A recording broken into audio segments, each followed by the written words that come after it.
Hi, welcome back to Wilde Reads. This is going to be a July wrap-up video. I know what you're thinking, it's August, but I wasn't on BookTube in July, so I'm doing it now. And I had a pretty good reading month in July. Did I have a good reading? Yeah, I had eight books, so this is going to be my July wrap-up. Just very quickly, before we begin, thank you to all the lovely people who have subscribed already to my channel. Thank you. I've received some really nice comments. So yeah, thank you to everyone that took the time to watch it and took the time to like it and subscribe and leave comments. It's brilliant, fantastic, makes it worthwhile. So thank you very much. This is my July wrap up. This is Wilde Reads. Cue the titles.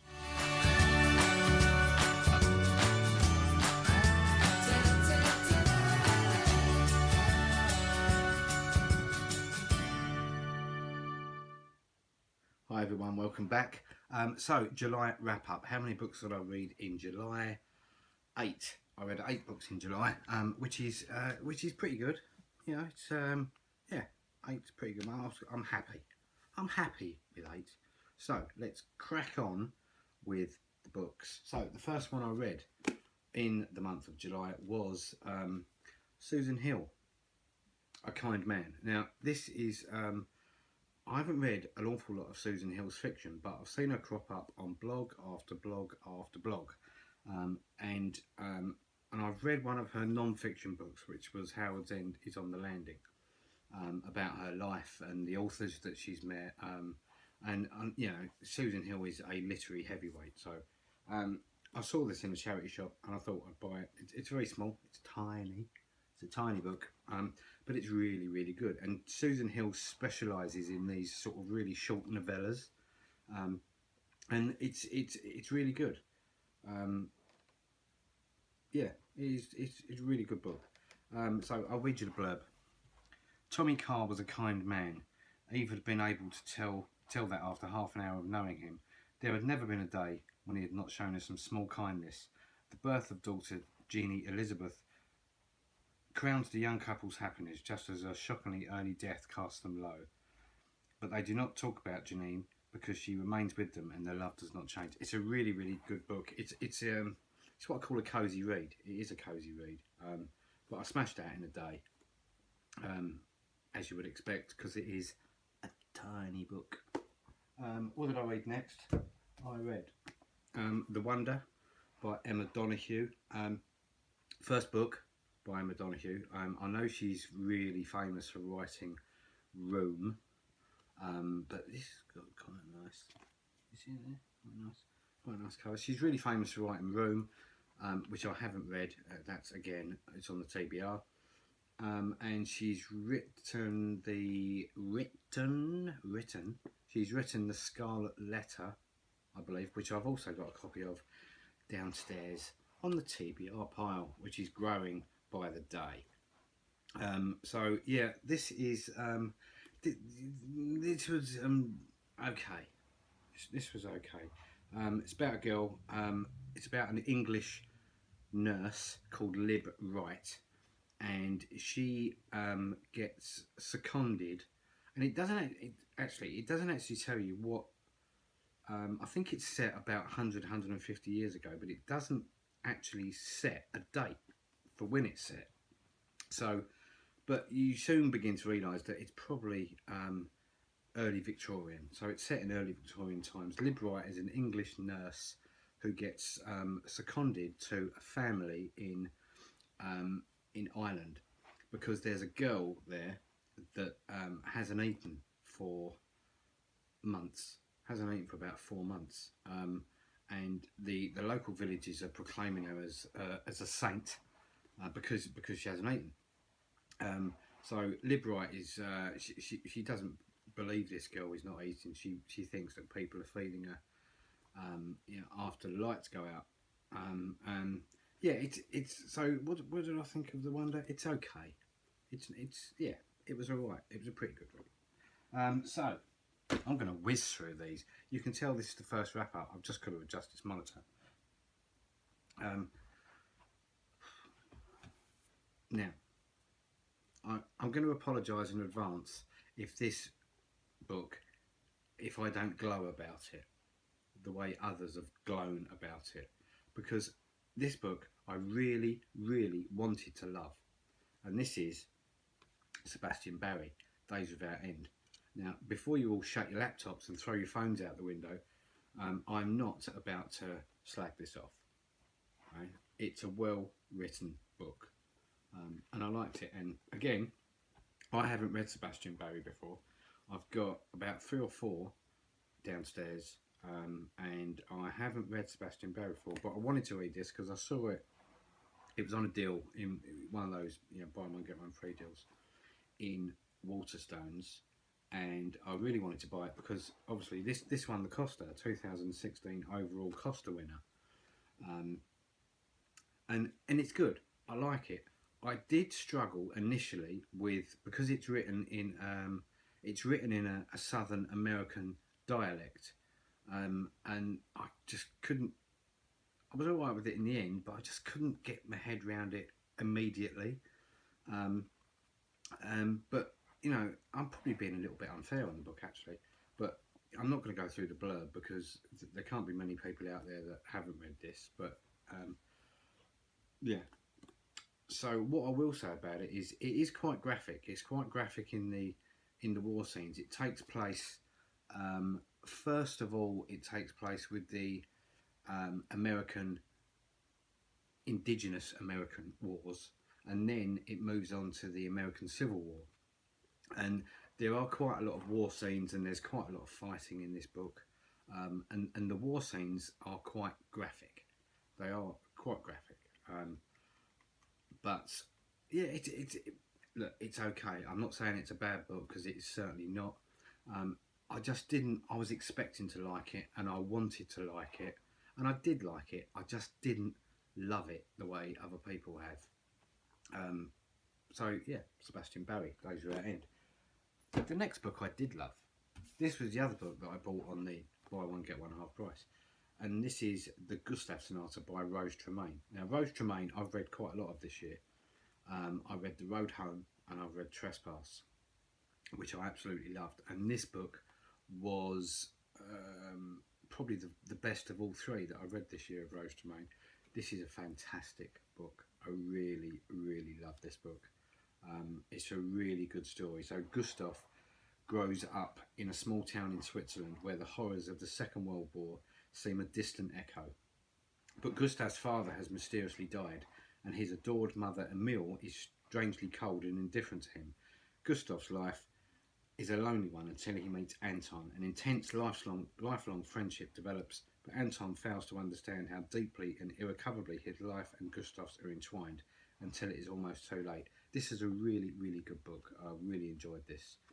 So that is a definite one that I would recommend.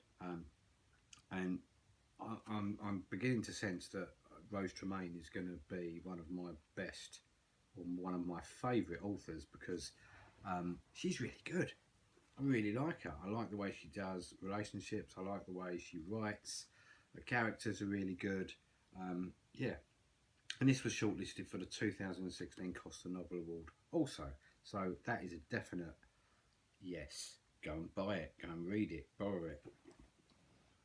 What did I read next? Next one, it's quite an old book. It's The Handmaid's Tale by Margaret Atwood. And I bought this because obviously I hadn't read it, so I bought it. And it also ties in, I think the BBC did a TV adaptation of it recently, which I haven't seen.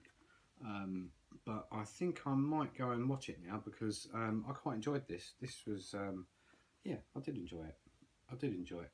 This it's out in a lot of different covers at the moment, this book, and I didn't buy, because I don't like TV adapted covers on books. So so I bought that one, which isn't probably the best cover in the world, but it was either this or the TV adaptation cover, and I didn't want to buy that one, so I bought this one. But yeah, like it. I like it, and I've got quite a few more Atwoods to read on my shelf. So what did I read next? Next one was a non-fiction book, and it is Mad Girl by Bryony, which this was a charity shop find, I think. And my other half, Vicky, picked this up. So this book doesn't belong to me, it belongs to her. And she started it, and she didn't get into it. I think she did about 3 chapters, and she didn't get into it. I really liked it. I really like this book. So this, Bryony, for those that don't know, is quite a well-known Daily Telegraph columnist. And she's, her column's very funny, actually. And so I picked this up because I quite liked it. I really did want to read it. And so this deals with Bryony Gordon's mental illness, in particular her battle with OCD. And it charts really her life when she developed this condition. And it's a horrible condition because it really does take over your life, so it's really horrible. And so it sort of charts her battle with OCD and other mental illness all through her early adolescence and into her 20s. And when she starts getting into a lot of really quite heavy drugs, alcohol, depression, and then she develops an eating disorder.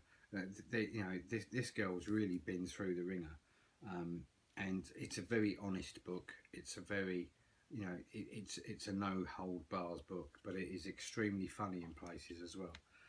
So her sort of self-deprecating humour really does shine through. So that is a really, really good book. So I would definitely recommend that. And I've seen other bloggers like it as well. I think Lauren from Lauren and Books has read it, or I've definitely seen her talk about it. So what did I read next? There's one there. I'm not going to talk about that one yet. I want to talk about it in a minute. The next book I want to talk about is He Said, She Said by Erin Kelly.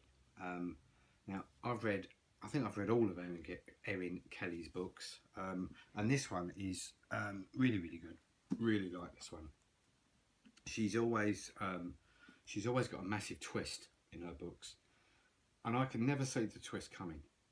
And I'm getting to the book, I'm halfway through it, and the twist happens. And I'm like, oh my god, and it just makes you carry on, because the twist is always surprises me, which is what a twist is supposed to do. It is supposed to surprise you. So yeah, I really like that book. It's about eclipse chasing, and the band of people who actually exist. There are eclipse chasers, which I was unaware of. I knew people went to watch eclipses. I didn't think they travelled all over the world to watch an eclipse every time there was a new eclipse, and these are total eclipses I'm talking about. So the story, it follows a couple, and they are eclipse chasers, and they go to the eclipse that happened in Cornwall in the late 90s, 99, and they witness a girl getting raped, and then the girl, they have to give evidence at the trial, and I'm not going to say anymore because otherwise I'm going to give away too much, but it's a really, really enjoyed that book, and I've enjoyed everything that Erin Kelly's written. So yes, that's another one that I would really recommend. The last one, book number 8.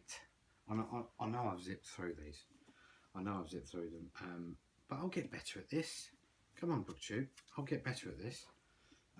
What I should do, I think, is as I'm going to be doing this on a more regular basis now, I think I'll just keep a few little notes about the books. So the next one, and probably the best one I read all month, is How to Stop Time by Matt Haig. I absolutely loved this book.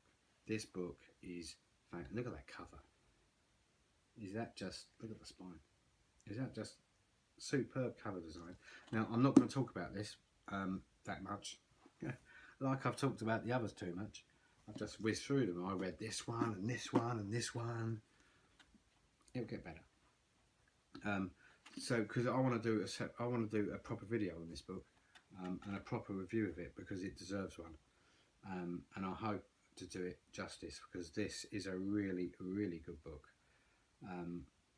So yeah, that was my 8 books for July. So yeah, that was my July wrap up. This has been Savage Reads. Thank you very much for listening. I will link the books if I can figure out how to do it. I'll link the books down below, and I may have to research how to do the picture thing on the screen, so that I don't have to physically hold the books up like this. I can just, you know, by the magic of modern technology, a picture can just pop up here. Yeah, a picture can just pop up here, or even here, with some, you know. I'll find out how to do it. I've got this far. I'll find out how to do it. So thank you very much for watching. My next video is probably going to be at the end of the week, where I want to do a review, as I've said, on this book. So thank you very much for watching. My name's Dave. This is nearly said Savage Reads. This is not Savage Reads. That's Simon's channel, and that's a much better channel than this one. So no, this is Wilde Reads. So thank you very much for watching, and I'll see you next time. Take care of yourselves. Bye bye.